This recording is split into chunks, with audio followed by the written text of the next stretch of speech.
Welcome guys to our House of Dragon season recap and review.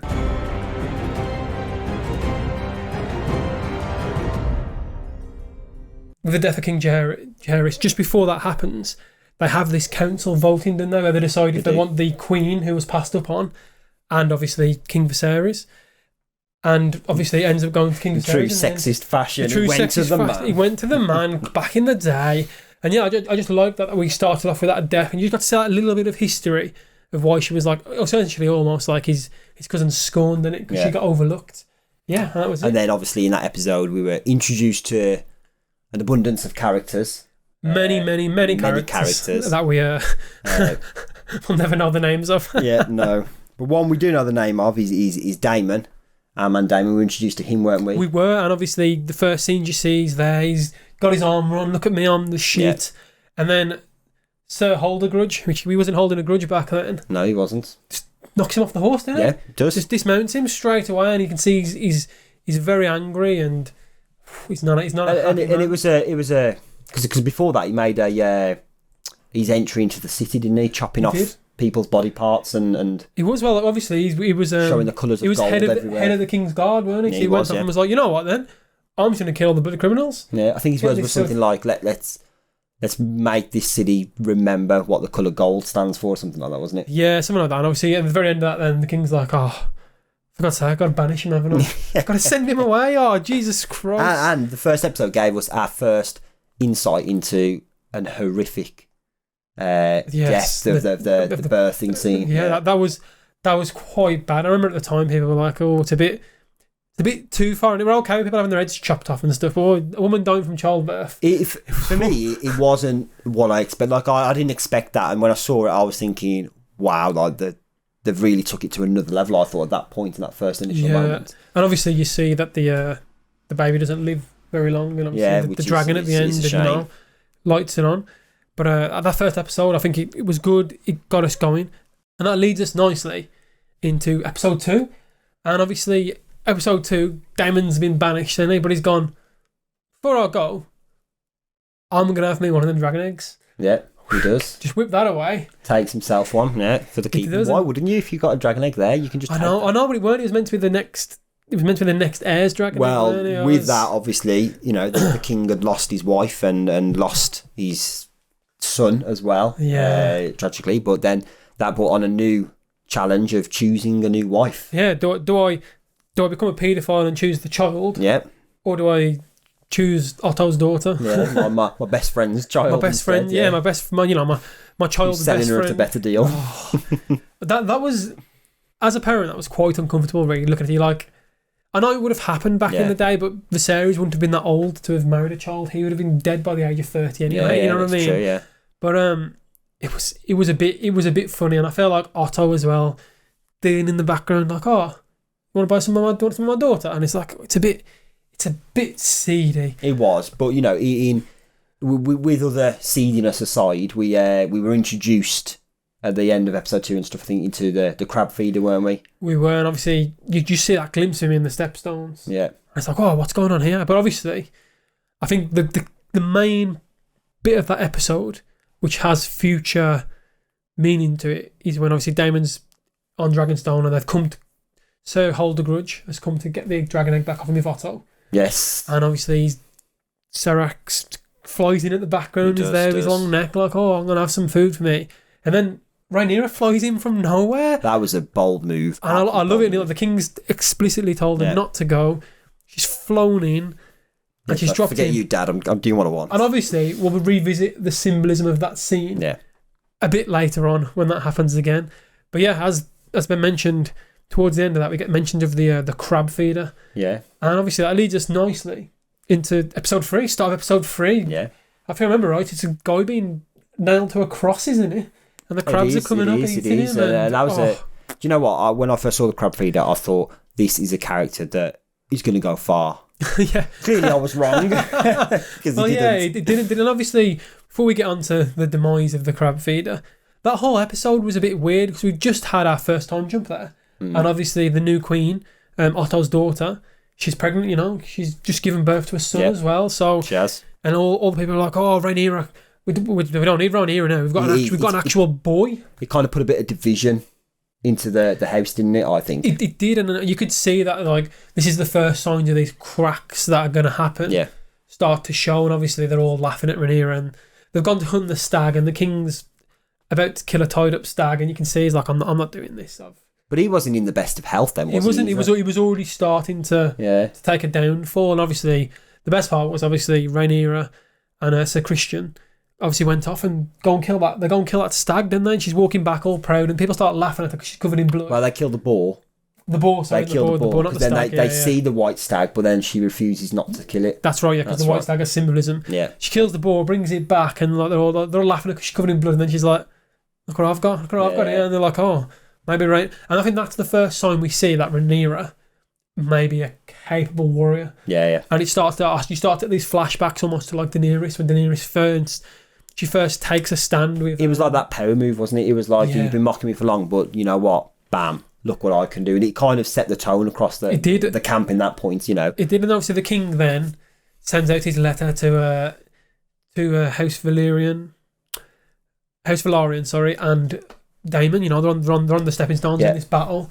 And the king's like, oh, but I best send him some help. Sends a letter to Daemon. Daemon's like, king says, would you like some help? And Daemon's like, fuck this, I don't want no fucking help. But then he beats the king's guard. He does. He kicks the shit out of him. Yeah, like, which was a bit I'll like, have you prick. And then the next scene, you're like, oh, obviously Daemon's going to do something stupid. And it's just Daemon holding a white flag. And you think, are they just giving up because he hates the king that much? I think for that scene, I was completely almost speechless, as Daemon was throughout it. And I just didn't know what to do, because I didn't expect him to go in all alone, and I thought, what's happening? And then obviously the crab feeders men start coming out, so he's there, he thinks he's Neo, dodging arrows, cutting people down, and then swinging his blade around. And then obviously all the times they're all looking up trying to find this dragon. That crab feeder was suspicious. He was, and then all of a sudden sea smoke comes in from nowhere, and that's when we first realise. That's when we first remember the Velaryons. I was going to say that was our first glimpse of the dragon rider riding a dragon. Yes, it was it? Yeah, I mean, it was like, we completely forgot at that point the Velaryons had dragons as well, and obviously, and then Daemon does what Daemon does best and goes and slices the crab feeder in half. And then obviously at that point in time, we're all getting teased about the crab feeder having grayscale. Yeah. And obviously there's been no mention of it since, and you'd have thought, well, would Daemon not have caught it? And apparently there's these little hints and rumours and things apparently that Targaryens might not be able to catch grayscale, because I think from what I've been reading around, there's loads of theories going on. Basically, as it's a Valyrian disease, they reckon that the Velaryons and Targaryens might have had blood work messed with them over time and stuff. So as they've made more and more of themselves, they might have this natural immunity in their system, which is why that's a good point. Daemon didn't catch it. It's either that or the show producers were like, oh shit, we forgot grayscale was a thing. Let's gloss over. Right, yeah. I think they've probably took that away for future seasons, and they might bring it back. Yeah, we hope so. But then he kills the crab feeder, and then obviously he goes back to the king, doesn't he? And he doesn't have to start the episode. Leads us on to episode 4 when he gives him his handmade crown or whatever. Well, you say he gives it him. He doesn't want to give it him at first, does he? He's another power move. Daemon's this character, and he's like, you love him, you hate him, you love him, you hate him. And you hear George R.R. Martin speak of it, it's like, Daemon's a horrible character. You shouldn't like Daemon. I think he's got that natural evilness that you like, though. Like, I was comparing him to kind of the Walter White of the Breaking Bad world. He was at the time, He was that bad guy, but we've all, in a short period of time, we've grown to love him and admire his qualities as well, which is nice. And it's because, obviously, Matt Smith, we've only known him for different roles, nothing compared to this. Yeah, nothing so like I think this. Because that, we were kind of already accustomed to liking him, I think. We was. And I think, obviously, this episode, he had his haircut, didn't he? So all the girls started swooning. He's like, I've got my fresh trim. And obviously that brings us on to all the girls swooning. The nearly incest that happened. Yes. Yeah, nice. he's like, come with me, niece. I'm going to show you a whole new world. But I think that was down to where he's, I want to say, masculine issues that he couldn't performance issues, that's what I want to say, because I think he would have carried on with that, but I think there was a moment where he realised, you know what, it's not working for me. I think it was more, they tease that in the previous episode. I think it's more the fact that he's still a child at that point, mate. He's like, oh, I can't do it. He's texted the brothel, leaves that, and then obviously Otto's, he's in there scheming, and he's like, oh, the white worm got wind of it. Yeah, goes to the king. Your daughter's been to a brothel with Daemon, and then the king again, banishing number 2. The king comes out. What the fuck you been doing, Daemon? Yeah, banishes him again. He's gone. He's gone again. Fuck off. Go on. Get in my kingdom. Don't come back. And then obviously, Rhaenyra's all depressed and sad that she didn't get to fuck her uncle, which is very weird. She's like, I'm going to look outside my door and pick the first man. Oh, it's Christian. Yeah, here he is. That's right. And she has her way with him after probably, 2 hours of taking off his armour. But they finally get it on. And, that's it. She's now... she's had the time of her life, hasn't she? She has, and obviously this is the episode where... doesn't she lie to her best friend? Oh, no, I haven't. She lies Well, she doesn't lie, technically. She says she didn't fuck Daemon. And she didn't fuck Daemon. She didn't, but I think, I think she beat around the bush a lot. She did. But yeah, she lied to her future mother-in-law, and I think that put a bit of a rift in the family then. Everyone was kind of like, you know what, now, I don't trust you. At the start of episode 5, we finally get to see the wife of Daemon, who he declares is worse looking than the sheep in the area. You remember? Oh, yeah. He's like, I'd rather shag the sheep than my wife. And then she was killed with the horse, wasn't she? Within about 5 seconds of being on the screen, mate, he was like, you're dead. Yeah, that's it, yeah. She was killed with the horse then as well. He was, then obviously... Paralysed. Not a lot really happened in that episode. That was the last episode before the next time jump, wasn't it? Yeah. And I think the main thing that happened in that episode is Viserys declared that his daughter will marry the Velaryon kid, remember? No, I don't. You do. Yes. The Velaryon kid, her first husband, mate. Oh, yes. Come on, mate. I remember now. Small dragon, small. Yes, I remember now. I remember. Yeah. And obviously, he's got his. And didn't they make a deal? Yeah, so she'd keep the deal one, wasn't it? Yeah, she'd keep her boyfriend, and he'd keep his boyfriend. Except when it came to the actual, festivities, Sir Holdergrudge was like. The guy came up to him and went, we both know each other's secret, let's keep it secret. And Sir Holdergrudge was like, hold my beer.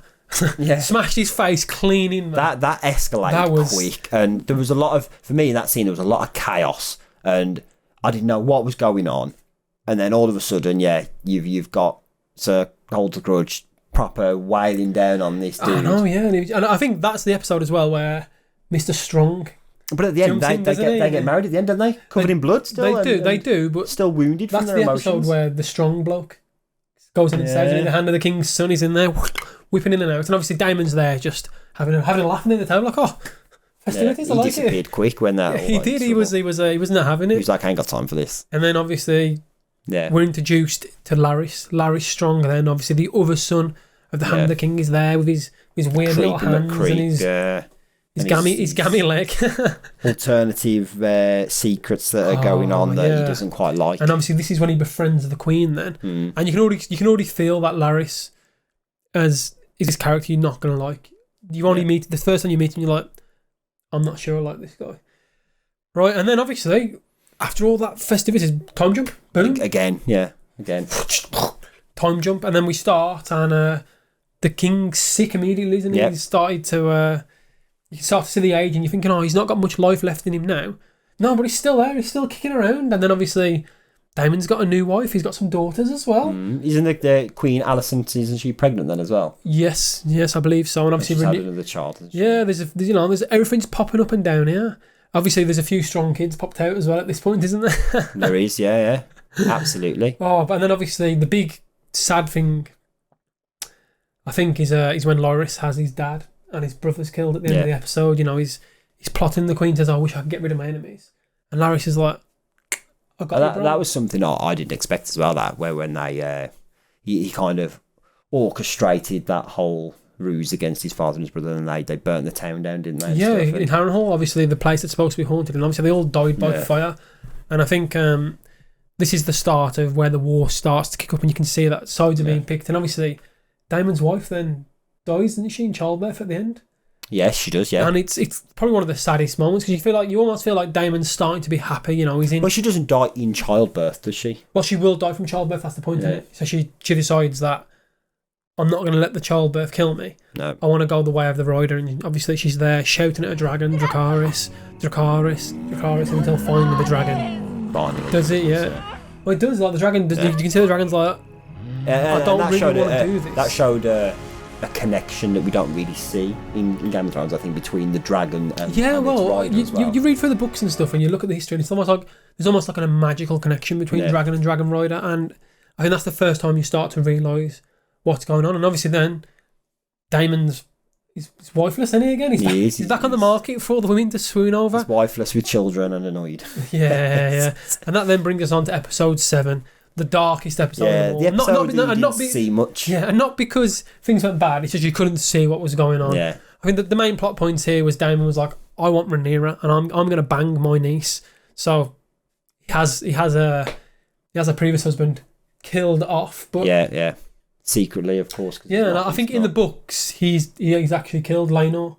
Laenor in it, Laenor. Yeah, I think they've changed that, though, didn't they? Yeah, but as in this though, he almost got that happy ending where he was like shipped off with his boyfriend into the Eastern Lands, and they were both happy. But this is where things get a bit weird, because apparently dragons aren't supposed to pick another rider while their current rider is alive. So obviously Sea Smoke, his rider's alive. His rider's not dead, is he? But they all think he's dead. So we'll Sea Smoke going forward now. Obviously, when someone tries to claim him, how is Sea Smoke going to claim a new rider? Is the show just going to gloss over that, or is Laenor going to come back and pretend to be like a random dragon? I don't know, because that was an unusual episode, I think, because obviously, like you say, that Sea Smoke was there alone, open. At that point, Sea Smoke doesn't know if its rider's dead or not. But there's a magical connection. We've just established this. There's supposed to be a magical connection between dragon and dragon rider. So you think because he's gone off on a boat that they can kind of sense that? Yeah. So in theory, Sea Smoke shouldn't take another rider. But yeah, that was the dark episode at the end. He was forced by little shit of a kid. Yeah. Aemon, who obviously manhandles the dragon and climbs the behemoth beast. I mean, I think you're jumping a little ahead there. No, you're right. Yeah, at the end of the episode, he's coming out. You know what I'm talking about. I didn't see much of it, but what I saw, you're right. Yeah, Aemon obviously, has a bit of a scuffle, doesn't he? After these, he does. He steals the dragon, and then he gives it a bit of a fly around and. Look at me, I'm king of the world. Yeah, he's like all of a sudden he's in the air and he's hit puberty and he never knows what he's doing. He's got a rein on life. Yes. So he comes down, he parks his dragon up. Parks it up, puts the brake on.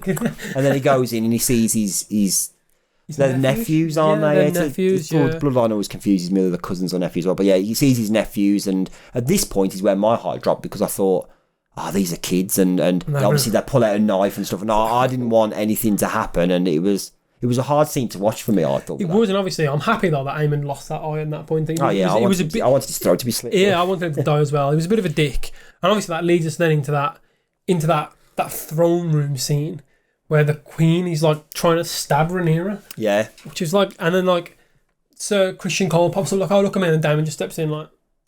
I think at this point in time of the series, I think Aemond and Christian are the two people that I just want someone to kill him. Yeah. At that point, I'm like, come on, someone do something. They're going to die at some point, I imagine. I imagine everyone's going to die at some point in this. Yeah, but after that close call with Queen Alicent and Rhaenyra, we then move on then to our final time jump. Yep. Which is where we change characters, isn't it? Yeah, that's it. All the characters are all set in place now. These are the characters we have going forward. For now. And Aemond he's meant to be younger than his brother, Aegon, but Aemon looks like he's a 40-year-old bloke with an eye patch, doesn't he? You know what I mean? Like, what's going on there? And obviously, episode starts with Daemon, and a clutch of dragon eggs is there, and he gets them all out, and you're like, that's where dragon eggs come in. Like, he was in that weird little cave, weren't he, trying to dig them out, and that was... breaks into that thing, that was interesting, I think we're getting new looks on things that we never saw in Game of Thrones. Yeah, well, dragons weren't around, were they? And I liked and then obviously we had the message from the king from the King's Court saying... one of the Velaryons, obviously, of saying that those kids are bastards. Then we cut to the court scene, and Otto's there on the throne, like, look at me, I'm hand of the king. I'm going to send you all down.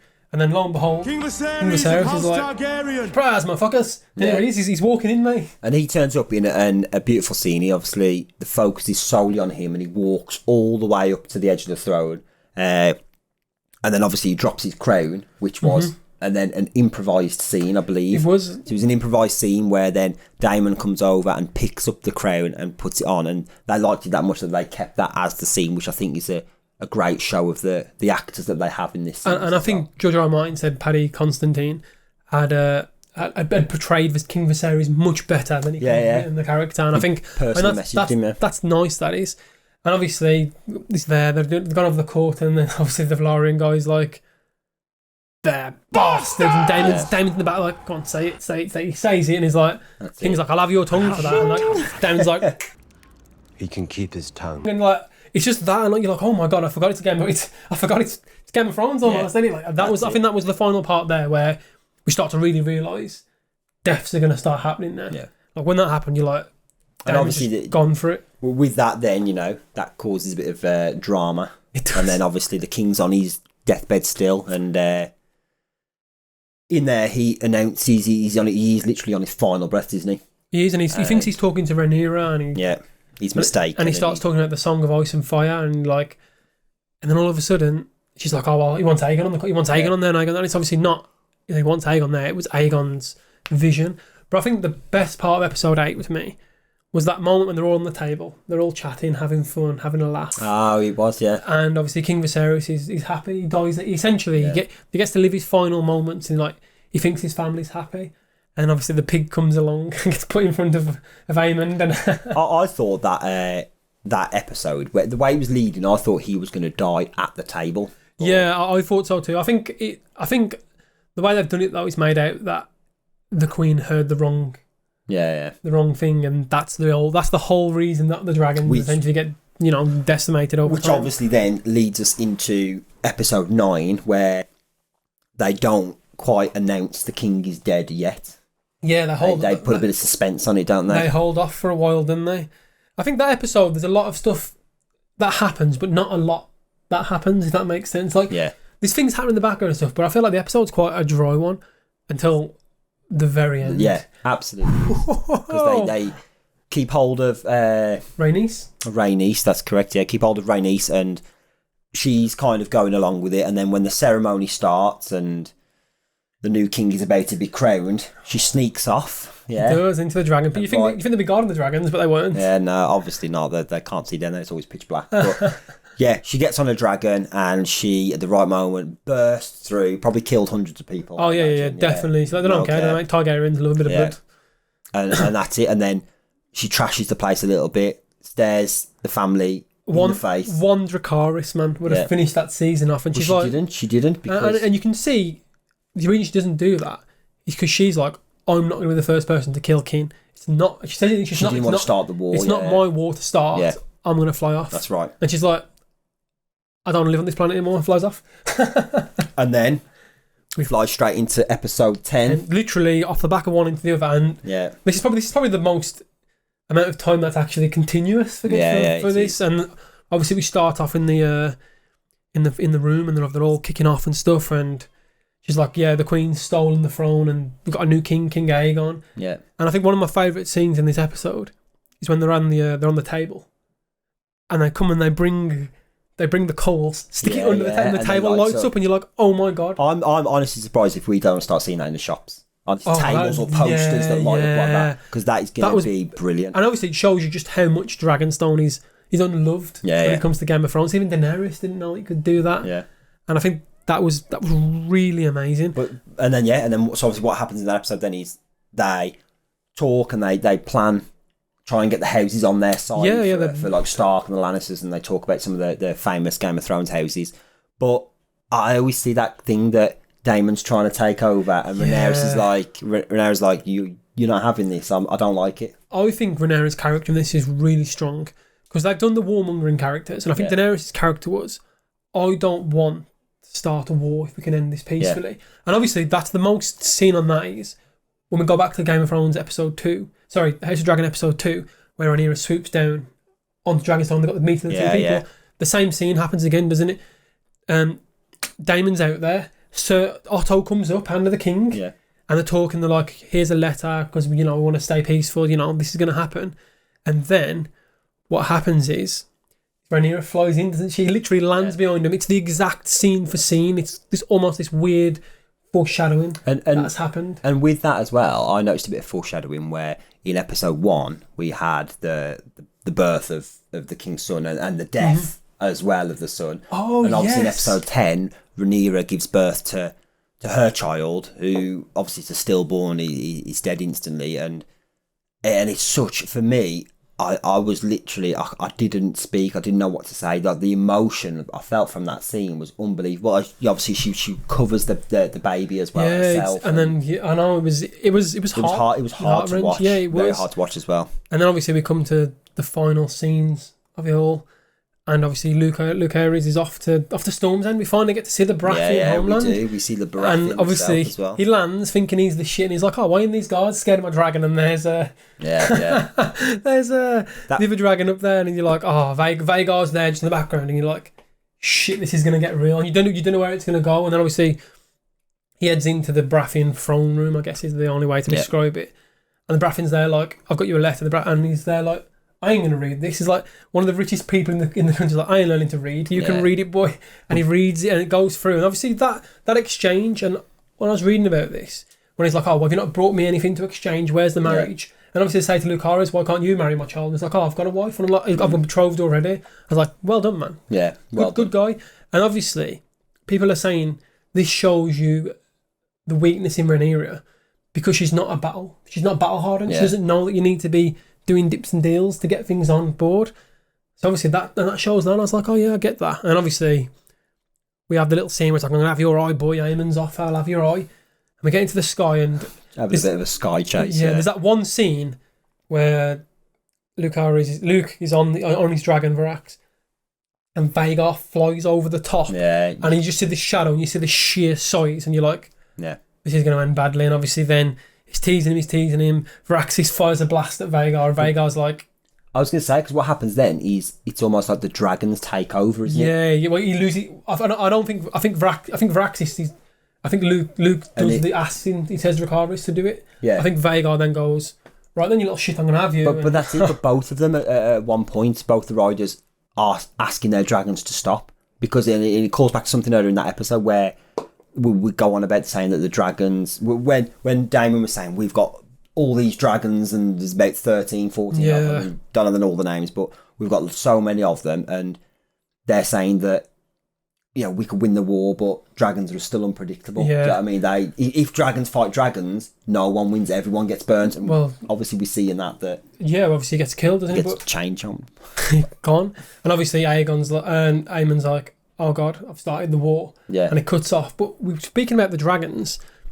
With all these dragons that are being named, and obviously Daemon goes off and sings to that dragon, which we believe is Vermithor, which I'll speak about in a second.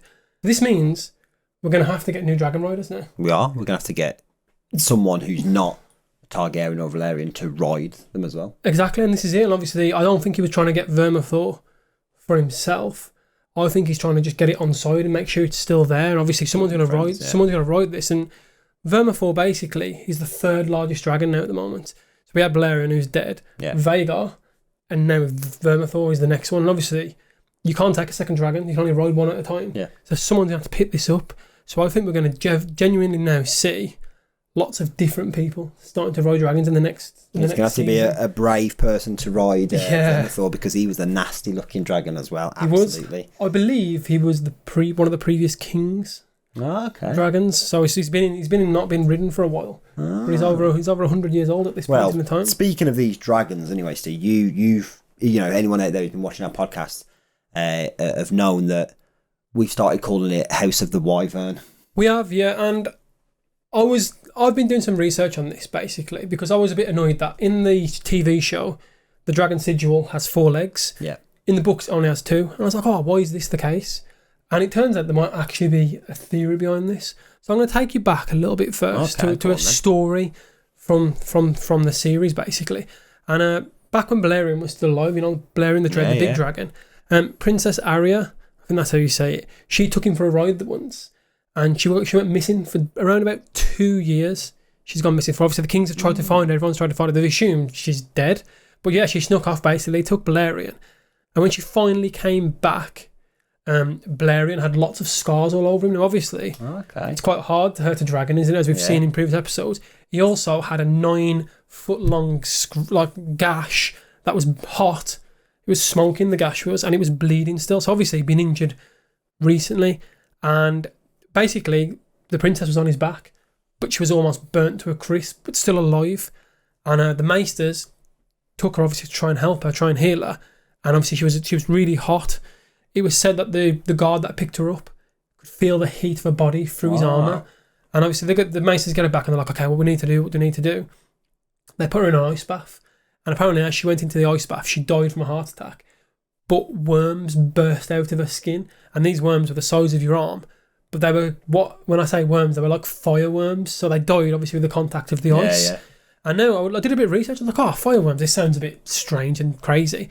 But it turns out they believe in Valyria. So obviously before where they all come from, fireworms existed. And they start off small creatures, but they can grow as big as a dragon. And they breathe fire. I was like, okay, so I want to know what's going on here. And then it turns out wyverns exist in the Game of Thrones universe. So actual wyverns that don't breathe fire, that look like dragons that fly, they actually exist in the Eastlands. So the theory goes, as what some of the Maesters have written, is that the Valyrians practiced blood magic. And so what they think happened is the Valyrians took fireworms and wyvern and mixed them together, did some magic, did some crazy stuff with them, spliced them together, and thus created a dragon.